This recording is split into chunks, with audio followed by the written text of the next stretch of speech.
বিশ্বনবী কাঁদতে কাঁদতে মাথা তুলবেন, বলবেন আল্লাহ, দুনিয়াতে সব নবীরা স্পেশাল দোয়া করেছে, আমি করি নাই, এবার আমি আমার স্পেশাল দোয়াটা করতে চাই, আপনি কবুল করবেন কিনা বলেন।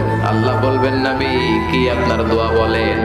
বিশ্বনবী বলবেন, আমার একটা উম্মত যার অন্তরের মধ্যে যাররা পরিমাণ ঈমান আছে, একবার আপনারে আল্লাহ বলে ডেকেছে, একবার আমি বিশ্বনবীর উপর দুরূদ পড়েছে, একবার শাহাদাতের বাণী আমার যে গুনাহগার উম্মত দুনিয়ার বুকে থেকে ঘোষণা দিয়েছে, ওই একটা উম্মত যদি জান্নাতে ঢুকতে না পারে, আপনি আমারে জান্নাতে ঢুকাতে পারবেন না।